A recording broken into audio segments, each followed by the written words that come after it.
Welcome back to page 121. Today we're going to jump into the monster manual and we're going to look at Titans. And then I'm going to explain what Dark Titans are. So here we go. From the monster manual from 1977, we go to page 94 and we see Titans. We'll go ahead and zoom in a little bit more. There we go. So a Titan, very rare. 1 to 2 appearing, only a 10% chance of more than one. Armor class 2 to -3.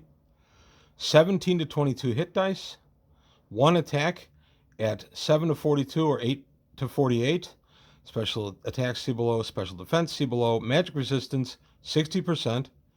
Genius to super genius intelligence and chaotic good, and they're large, 18 feet tall. So, pretty formidable monster. I'm going to take a look at his stats now, and then we're going to talk about how you use this guy. Titans normally dwell on a plane somewhere above the material, but occasionally they will visit the lower plane for various periods of time. Those dwelling on the prime material plane for an extended period will acquire treasure as indicated above. To determine the armor class and hit dice of any given Titan, simply roll a 6-sided die. 1 is armor class, equals armor class 2, and 17 dice, 2 is armor class 1, and 18 dice, 3 is armor class 0, 19 dice, 4 is armor class -1 and 20 dice, 5 is armor class -2 and 21 dice, and a 6 is -3 with 22 hit dice. Titans will, with only 17 or 18 hit dice, move 21 inches. Those with 21 or 22 hit dice do 8 to 48 damage on points of damage per attack. Titans can become invisible at will. They can also levitate and become ethereal twice per day. All Titans are able to employ both magic user and cleric spells of 4th, 5th, 6th, or even 7th level.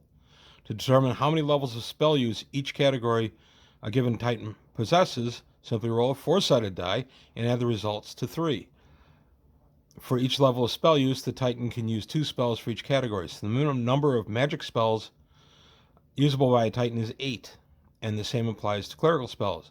2 first, 2 second, 2 third, 2 fourth. If specific Titans are not prepared, simply determine which spells are known for any given Titan by random. Protection from evil spell of Titans is twice normal strength with respect to lawful evil beings, because they're chaotic good. All Titans possess 8 or more psionic abilities. We're not going to go into psionics because I don't use them in my game. Sorry if you use them. It's on page 95. In addition to their own language, giants are able to speak 6 dialects of the races of giants. All Titans are also conversant in the common tongue, as well as that of chaotic good if you use alignment tongues. Because of their particular predisposition, Titans deal with storm giants on highly amicable terms. It is 20% probable that a storm giant will be with any single Titan encountered. And for the description, Titans appear very much as humans do, but they are all very muscular, handsome, and wear no facial hair. Their dress and armor appears Grecian. So these are the Titans from Greek myth that predate Zeus and all his kind, but brought into D&D terms as non-divine creatures. I love Titans. I think they're a lot of fun to put in a high-level game, but the problem was their alignment. With them being chaotic good, you're pretty much not going to be able to get these on the table. Your players, if you're playing any kind of good party, aren't going to really encounter these guys, and if they are playing an evil party and they encounter with these guys, they're likely to lose. Well, as we progressed through the levels, got a little stronger. I've tried to use Titans various ways, but they were almost always just an NPC in a story.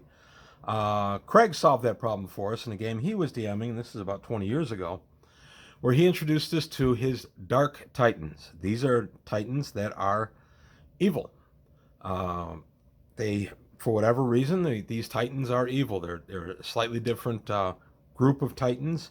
They have duskier skin. They are dark in their hair and their clothing, and they're evil. So all of a sudden, he opens the doorway to this outstanding group of very strong evil Titans. Caution, only used with high-level parties.